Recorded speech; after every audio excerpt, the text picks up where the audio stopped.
তো hello guys, আসসালামু আলাইকুম, welcome back to my new video. তো আজকের এই ভিডিওতে আমরা চলে এসেছি ময়মনসিংহ জেলার জয়নাল আবেদীন পার্কে, জয়নাল আবেদীন সংগ্রহশালায়। তো এই ভিডিওতে আমি আপনাদের জানাবো ময়মনসিংহের জয়নাল আবেদীন সংগ্রহশালা সম্পর্কে। সেজন্য আপনি আমাদের সম্পূর্ণ ভিডিওটি দেখতে থাকেন। শিল্পাচার্য জয়নাল আবেদীন সংগ্রহশালা বাংলাদেশের জাতীয় জাদুঘর কর্তৃক পরিচালিত একটি সংগ্রহশালা। শিল্পাচার্য জয়নাল আবেদীন সংগ্রহশালাটি ময়মনসিংহ জেলায় ব্রহ্মপুত্র নদীর তীরে অবস্থিত। ব্রহ্মপুত্র নদীর দক্ষিণ পাশে এটি অবস্থিত। শিল্পাচার্য জয়নাল আবেদীন সংগ্রহশালাটি 1975 সালে প্রতিষ্ঠিত করা হয়েছে। এই সংগ্রহশালায় জয়নাল আবেদীনের অঙ্কিত বিখ্যাত চিত্রকর্মগুলো সংরক্ষিত রয়েছে। এখানে শিল্পাচার্য জয়নাল আবেদীনের অঙ্কিত মোট 800 ছবি সংরক্ষিত রয়েছে এবং তার ব্যবহৃত অনেক জামা কাপড়ও এখানে সংরক্ষণ করা হয়েছে। তার ব্যবহৃত রং, তুলি, ব্রাশ ইত্যাদি আরও অনেক কিছু এখানে সংরক্ষণ করা হয়েছে। সংগ্রহশালার ভবনের মোট 2টি কক্ষে এই ছবিগুলো সংরক্ষণ করা হয়েছে এবং এই 2টি কক্ষ ছাড়াও বাইরেও আরও অনেক ছবি সংরক্ষণ করা হয়েছে। বারান্দাতেও ছবি সংরক্ষণ করা হয়েছে। এটি হচ্ছে জয়নাল আবেদীন সংগ্রহশালার প্রবেশপথ। এই যে এখানে ছোট্ট ঘরটি, এটি হচ্ছে টিকিট কাউন্টার। এখান থেকে টিকিট নিয়ে তারপর এর ভিতরে যেতে হয়। এখানে লেখা রয়েছে শিল্পাচার্য জয়নাল আবেদীন সংগ্রহশালা। এখানের এই সোনালী রঙের ভাস্কর্যটি সংগ্রহশালার ভিতরে অবস্থিত।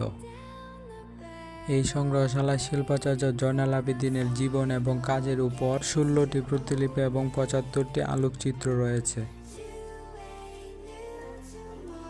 জয়নাল আবেদীনের এই ভাস্কর্যটি জয়নাল আবেদীন পার্কের প্রবেশপথে অবস্থিত। প্রবেশপথের পাশ দিয়ে গাড়ি পার্ক করার জন্য আলাদা জায়গা রয়েছে। এখানে সবাই গাড়ি পার্ক করে। এই ছোট্ট রাস্তাটি হচ্ছে জয়নাল আবেদীন সংগ্রহশালার ভিতরে প্রবেশপথ। এই রাস্তাটি ধরে আমরা হেঁটে হেঁটে আস্তে আস্তে সংগ্রহশালার দিকে এগিয়ে যাচ্ছিলাম। এই রাস্তার দুই পাশে সারিবদ্ধভাবে অনেক সুন্দর সুন্দর গাছ লাগানো রয়েছে।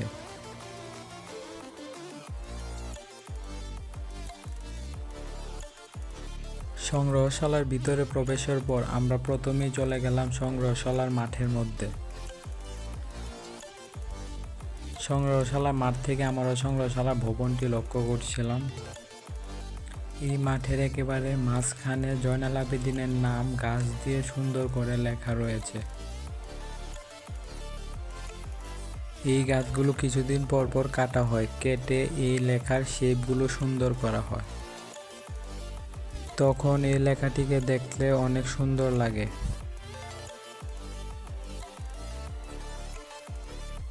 এছাড়াও যখন এই গাছগুলোর মধ্যে ফুল ফুটে তখন এই লেখাটিকে আরও অনেক সুন্দর লাগে। তখন এই লেখাটি ফুলের রঙের সাথে রঙিন হয়ে যায়। এছাড়াও বসন্তকালে এখানে অবস্থিত গাছগুলোতে অনেক সুন্দর সুন্দর ফুল ফুটে।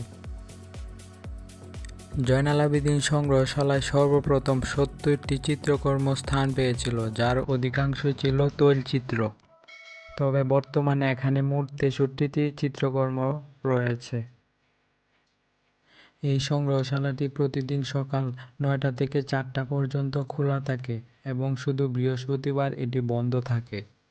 এখানে প্রতিটি টিকিটের মূল্য 20 টাকা। এই সংগ্রহশালার চারপাশে পরিবেশটা অনেক নীরব এবং মনোরম। এখানে ব্রহ্মপুত্র নদীর তীর থেকে গা শীতল করা অনেক ঠান্ডা বাতাস আসে এখানে। বিকালবেলা অবসর সময় কাটানোর জন্য এই জায়গাটি একটি উত্তম স্থান। এখানে বিকালবেলা নদীর তীরে বসে নদীর প্রাকৃতিক দৃশ্য দেখতে অনেক ভালো লাগে। আবার নদীর নিচের দিকে রয়েছে চর, যেখানে অনেক ঘাস ফুল ফুটে, যেগুলো দেখতে অনেক ভালো লাগে। তো গাইজ, আমি ভিডিও শেষে বলতে চাই এই জায়গাটি ভ্রমণের জন্য একটি উত্তম জায়গা। তাই আপনারা যদি ভ্রমণ করতে চান তাহলে এই জায়গাটিতে ভ্রমণ করতে পারেন।